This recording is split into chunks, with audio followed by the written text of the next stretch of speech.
Hi, welcome to the Chad Bozarth Show. Thanks for listening. It's good to be here. Man, you have a great setup. It looks really cool. I am in my closet with clothes behind me, but you have like a legitimate setup there.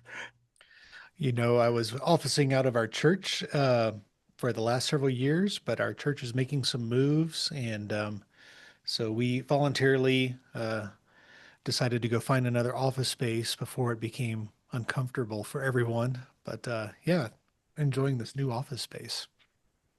What was the thought process behind setting up just this awesome setup that you have with the microphone and uh, Um, well, we as a ministry began recording a podcast a few years ago, and I've recorded a handful of training videos. I noticed the audio wasn't so good, so I had one of the guys on our team who's kind of our IT and creative, two separate guys actually, but I had them to research what could we get for like $300 or less. So got a nice microphone, a stand, and a little device here that I don't know. It seems to like clean the line or something, but it's affordable and just clamps onto the desk. yeah, that's awesome. I do have a microphone here. Is So that one of those blue Yeti Yeah, ones? yeah, this is a Blue Yeti, and I've been real happy with it. Um, so you know what, I struggle a little bit. Sometimes I don't have the time to really edit after I do these things, and so sometimes the audio is mismatched between like my audio and my guest audio, and I haven't figured that out yet, but. Have you tried using any like AI tools that can do that? You know what? I do use AI. I run my transcript through AI actually to give me an episode description. And a lot of times I'll edit it, but it just helps me to just my workflow speeds up my workflow a little bit. So I use it in that capacity, but I haven't tried it with audio yet. I don't remember the app, but I saw something come across my feed over the weekend that had to do with cleaning and normalizing the audio and removing background noises and stuff like that. So Mm. maybe you can find something, or if I see it again, I'll send it your way. Yeah, I'll have to check that out. So we go back a long ways now. You went through Christ for the Nations a few years before me, right? I did. I actually moved to Christ for the Nations in 1991. Okay. But I went to school. I did a summer semester in 96. Um, I think that was my junior year of high school, and then enrolled full time in the fall of 98. Hmm. Graduated in 2000. You went right after that, I think. Yeah, well, so I graduated high school in '02, so I went '02 to '04. Okay. But I was in my class the other day and I told my students, I said, yeah, I graduated a little over 20 years ago, and I think somebody said, "Oh, wow." Yeah, it's weird thinking about how old we are now, and I haven't taught at CFNI in a while. I used to do these week-long modules in the missions major, and telling them that I was a graduate, and they're like, "When did you start?" So I told them, and they're like, "Oh," and then tell them how many countries I've been to and all the different things that have happened, and they're like, "Oh my gosh," it made me feel really old, even though Yeah. I think I'm young. Well, I do want to talk about that. Let me start off on a depressing note. Um, I love depression. Do yeah. you? That's how we're created to be strong men. Periods Yeah. of depression and darkness, right? Yes. You know what? That would be a great t-shirt. I love depression. How do you deal with, let me just jump in. You know, my dad's been gone for about 8 years, and I'm sorry, I know you lost your dad about a year ago. Yeah, just over a year ago. And, you know, so many people who were our teachers, or, you know, I just texted the widow of my favorite professor from DBU days. I mean, he's been been gone for years. You know, so many people from our Christ for the Nations days are on the other side now. Yeah. And I don't know, it's weird to me kind of processing that because it's like obviously we know death is a real thing, but then when it actually hits and I don't know, the void that's kind of not kind of that is created. I don't know, how are you dealing with that? That is a great way to start off a conversation. Um, so very interesting. I think I'm doing well overall. My dad passed on my birthday. I was out of country. And so on my birthday, while I was in Sri Lanka, he passed. But it wasn't a surprise. We knew it was coming. And although I was immediately sad and began to grieve, I was also happy that his suffering was no longer happening. Um, for the person who passes into eternity that knows Jesus, it's their best day ever. For us on this side, we grieve, and like you said, it's a void. Um, I'm not a highly emotional person, and so sometimes over the course of time, I question, am I a sociopath for not grieving the way that most people do? And Do you ever go take one of those tests online? Like, am I well, like, apparently because speaking of AI? I think because I like black and bitter coffee, my sociopath rankings are pretty high. Um, so along with that, and hard to shed a tear, I did shed some tears for sure.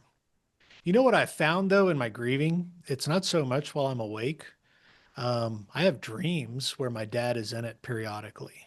Me too. Um, and it's didn't really have that happen so much while he was alive.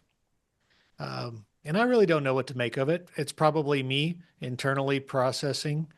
Um, I don't believe that our deceased loved ones visit us in dreams. I don't find anything in scripture that gives cause for us to believe that. But I do believe that our soul and our desire to spend time with loved ones, that's generally for a healthy person, probably a safe space to explore that. So I find that those dreams are somewhat comforting, but I had one the other day, and I can't remember all the details, but it was like my dad was in a car and I was in a car, and I was supposed to follow him, and then I woke up, and it was just like, man, I don't know where we were going, but uh, I woke up before we got to where we were going, and you know, some dreams are definitely prophetic, and others are just you, pizza. Had chili the other night. Maybe it was that. Uh, but it's just kind of like so close, but yet so far. My father-in-law, who is also now with the Lord, when his wife passed, he said, "I know she's not here, but I know she's just in the other room." And I think the veil between our current reality, the flesh and blood, and what is in the spirit in eternity, the veil is really thin, especially for the believer that has hope. So I'm not ready to go into eternity yet, but I know that he's just in the other room, and it's not that far away. Although the void, as you said, we don't have access to them anymore. That's honestly what I miss the most. Hmm. You know, Yeah. I'm leading this mission organization, and all of my spiritual fathers and mentors are gone. Hmm. And there's three men that really poured into my life, and they're now with the Lord. And so I find myself occasionally, it's like, man, I wish I could just have a phone call, a coffee, a conversation. And now the Lord has positioned men like you and I, we're becoming the fathers. And that's a new thing and a different thing to grapple with while still missing your own father, your own mentor. Yeah. That's so true. I don't know. Maybe that's one of the reasons like I started this podcast project. I guess I didn't realize this at the time, but I guess there's like this running joke like online that that's what middle-aged men do is start podcasts. You know, our ministry started one a couple years ago and then kind of went dormant because we did some other things, and we're actually making a few shifts within our workflow as a team. So we're actually going to revitalize that, and our target audience is an international pastor, church planter, leader, um, and hopefully we'll pick up a few here in the West along the way. But you know, it's a very unique thing to create a podcast knowing that probably not going to have a huge following here in the US, not going to have great accolades. I mean, one of the guys on my team was sending some ideas, and I was like, look, man, I was like, I'm not Joe Rogan. And what we're going to talk about isn't going to be that weird and interesting like his stuff is. Yeah. So, what do we talk about? Anyway, yeah, here we are starting a podcast. You're starting a podcast. Yeah. You did this, what, a couple months ago? Yeah, you know what? I started it in April and I had been mulling it around in my head for a long time. And I was like, I'll get bored if I just do an acting podcast or if I just do a ministry podcast or if I just, I kept thinking about the different things I'm involved in. And I thought, well, if I just like overly specialize, I'll just get bored. Cause I'm like, if the squirrel walks by, I'm like chasing it. This is how I am. And so I'm like, but you know what? I have friends in all of these different worlds. And, let me just talk to my friends about what they know about. And, you know, if I'm interested in the conversation, I'll just go for it. And then maybe, hopefully, someone else is. But uh, anyway, so that's what I've been doing, and I've really been enjoying it. So I love, you know what I love too? I love like here I am. I have my headphones on. I'm in my closet at home with all these clothes around me. It's like it's so hard for me on a given day to focus with all of the different distractions coming my way. But for this time period, 30 or 40 minutes with you or with someone else, it's like there's nothing else. And it's kind of sad, but I feel like that's kind of rare nowadays. For me, anyway. Other people maybe are better at doing that than I am, but for me, having this set aside time of just face to face, even if it's remote, I really I love it. Yeah, I I understand. I'm not in a closet, but yeah, I find I'm so busy doing so many things, and they're all good things. But to get focus time for a conversation is hard. Yeah. I had a really wonderful conversation with our worship pastor a few weeks ago, and afterwards, I just thanked him. I was like, man, that's one of the best conversations I had in months. He's like, why? Wow.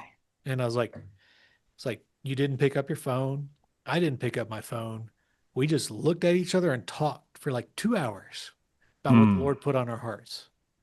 And I was like, it was just really edifying to me, even though there was no agenda to it.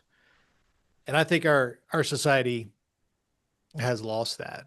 And we have all the tools to be connected with everyone at any time, anywhere, but having the personal connection is really lacking. Yeah. Well, so speaking of a lot of things going on, you head up an amazing ministry called Joshua Nations. Um, what are you doing? Well, I'll tell you what we have been doing. We're trying to go finish the Great Commission. Mm. Um, What a and, great line. you know, I haven't had too many people say, what are you doing? Most people ask me, like, when's your next trip and where are you going? I was like, you didn't even ask me where I came from last week. Um, our desire really is to finish the Great Commission in our lifetime. And Mm. time is our biggest enemy right now, it seems, time and money. Uh, our primary objective is to disciple the nations. We have a variety of ways to do that. We focus on training leaders who can multiply other leaders.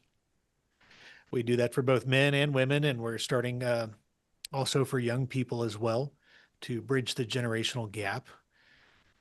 And we have training of a systematic theology, where there's a 2-year program. It's kind of a Bible school in a briefcase. It's not a unique idea. There's a lot of people that are doing that. We have about 40 lessons that we cover over the course of 2 years.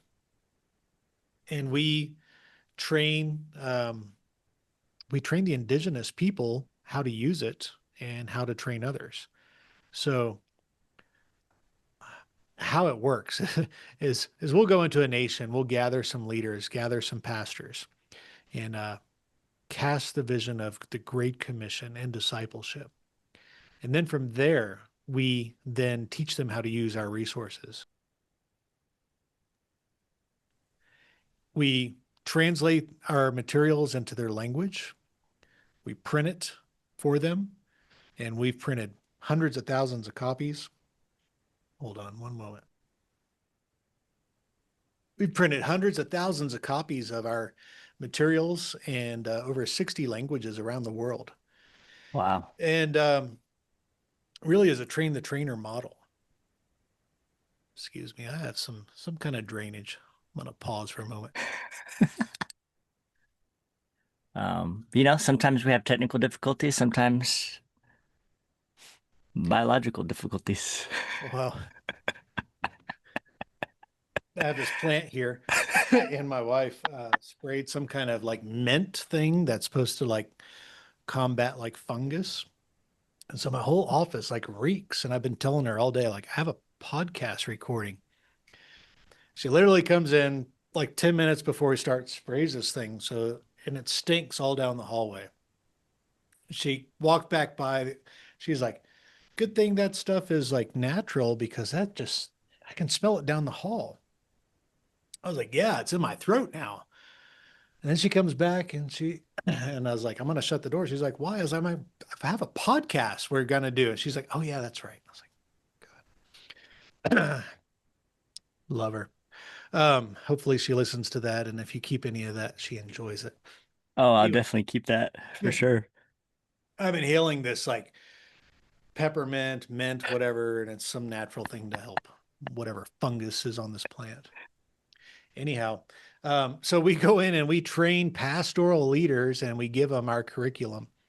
And we show them that they can equip their people for ministry, give them systematic training. In a way, to be honest, it's like Christ for the Nations taken to them.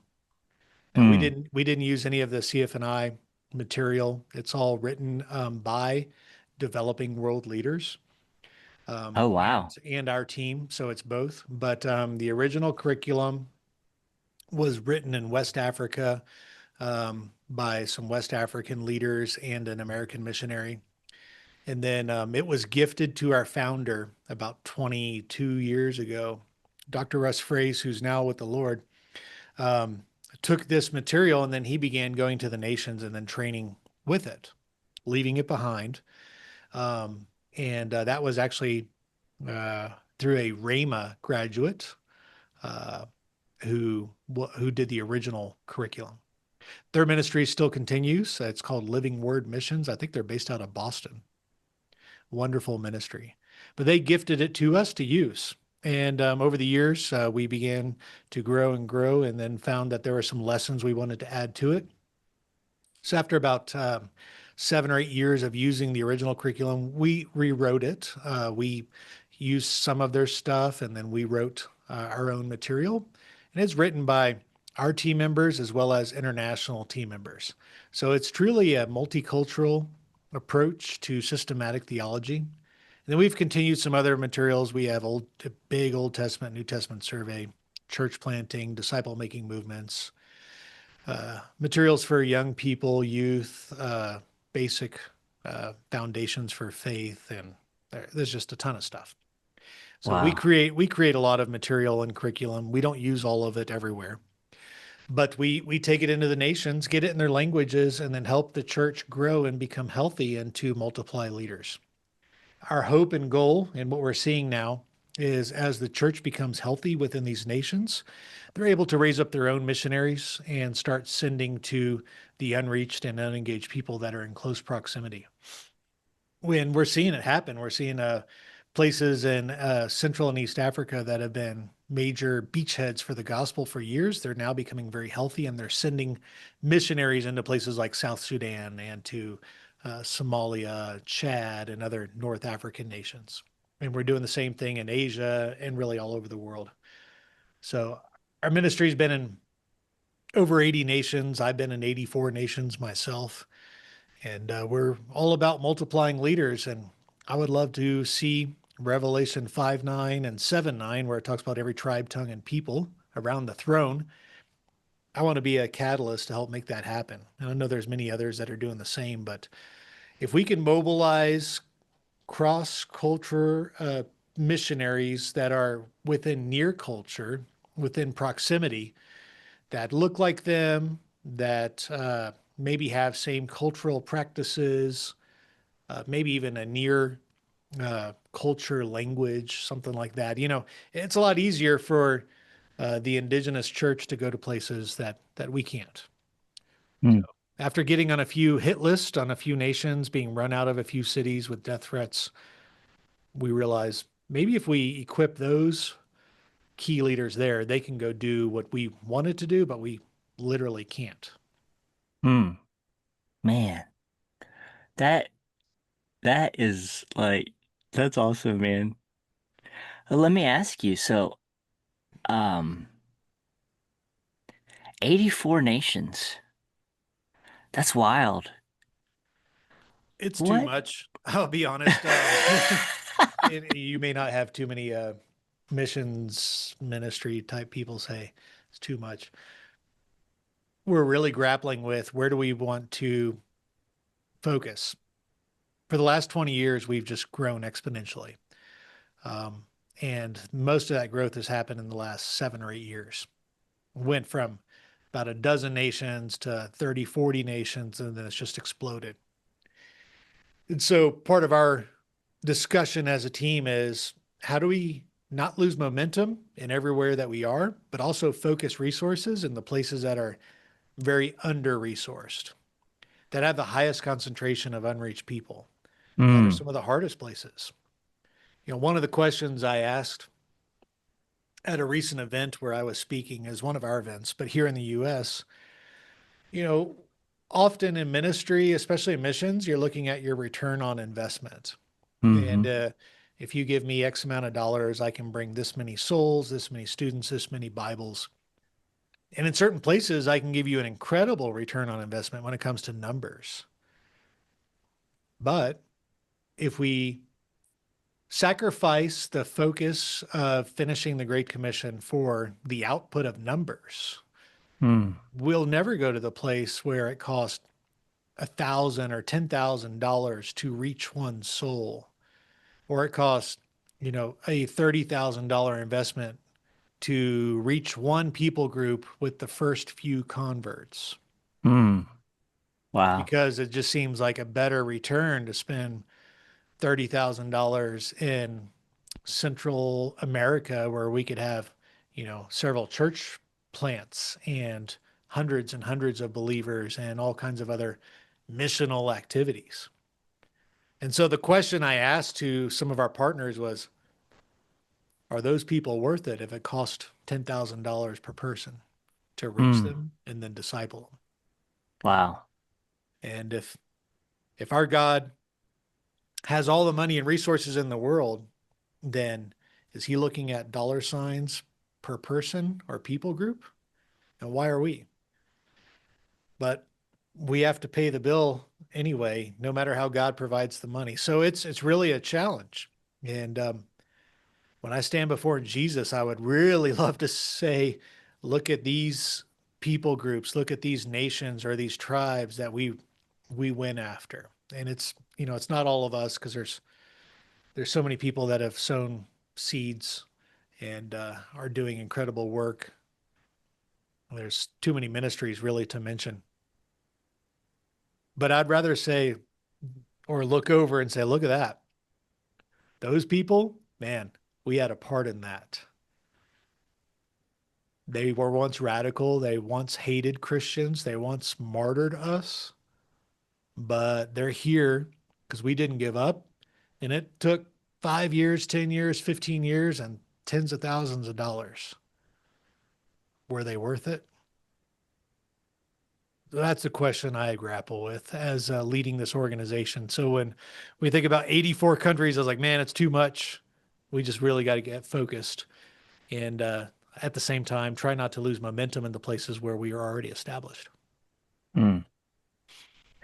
How, thinking back to a time when you hadn't been to your first foreign nation, and now that you have traveled so extensively, uh, what would you say is maybe the biggest way your perspective has changed after that experience? You know, I'm Or what effect has that had on your perspective? well. There's a couple things. You know, in the West, in America, where we have a lot of money and resources compared to the rest of the world, I found that especially while I'm traveling, I can live out of a carry-on suitcase and be very happy. If I Hmm. have a couple sets of clothes, a computer or a tablet so I can communicate and keep my notes, I'm pretty happy, to be honest. Um, I don't need stuff. I don't Hmm. need much room. And my old perspective of material possessions and resources has radically shifted. Hmm. Anytime I start thinking I need a new thing, I'm unhappy with my car or my current level of phone or whatever, it's like, I just need to leave. I need to go somewhere and Wow. appreciate what we do have, and then realize that God has blessed us to bless others, and we should really hold on to things very lightly so that it can flow through us. So that perspective, I think, is a constant reminder. That change happened a long time ago, but it's a constant reminder. If I hang around the States too long and I get frustrated with things, it's like I just need to leave. The other thing is the American church. Now, many people will go on a short-term mission trip and come back disillusioned with the American church. They're upset at how selfish we are, and rightfully so. I think in our church we're about big lights, big LED screens, and buildings, and all kinds of stuff. And probably most of the people that are listening to this, you know, we all have or have experienced church like that before. And it's easy to say, man, we're just so selfish. What could we do in other nations with the, $5 million it costs to build this nice building that we're meeting in, or maybe more, depending on the size of your church. But I also realize just as it costs, an inordinate amount of money to reach a radical group, say in North Africa or Middle East or Asia, it costs an inordinate amount of money to reach a Western person. Hmm. And we can become really disillusioned to the point where we become paralyzed and we disengage from the church here. And then we're no longer of any usefulness to the church. And then at that point, we find ourselves grumpy, maybe even depressed, and then we leave the church. And we know how things go from there. It gets worse. People end up walking away from their faith often. So when I take people with me, I always tell them, at some point you're going to come back and you're going to be really frustrated with your church, even if it's the same church we're attending. Let me know. Let's talk through that because there's things that we need to learn and appreciate both about our American church as well as what we have been called by God to do to serve the international church.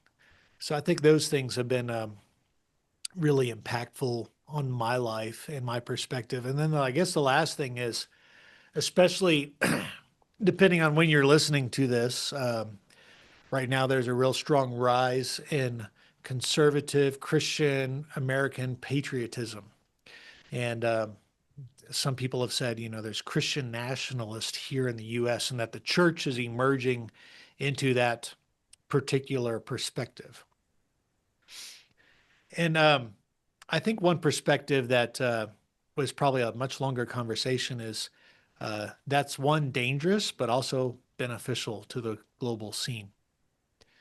And the dangerous part is you become so patriotic that your patriotism eclipses your faith and it Mm, overpowers true biblical Christianity. From a political perspective, I believe that a strong United States is healthy for the political world and international stability, both economically mm, as well as in peace. And there's so many conversations I've had with top level leaders, both in government, church, NGO leaders around the world that can relate their success, whether it's their economy or the growth of their nation and education, perhaps, to something that came from the West, something that mm, came specifically from the United States, not just from Christians giving money, but from the stability that comes from a strong American presence. That comes at a price. And so you have to balance these things. And I love our nation very much. I think a strong United States is important to the health of the world, but also realize that God is bigger than the United States, and we're not the answer for everything. But mm, I do believe a healthy, stable United States has been beneficial to the global church and the missions as we've seen, especially in the last 50, 60 years. It's been incredibly beneficial. mm. That's good. Let me ask you this, man. There's so many things I could ask you because it's just how often do you talk to somebody who's been to 84 nations? So we'll have to do this again because I have more questions. Um, One thing I'm always processing, of course, we both went to Christ for the Nations. Um, uh, oh, let's see. My baby is awake. All right. Hold on 1 second. Do you need to pause and go take care? Okay. Hold on 1 second. Sorry. Sorry.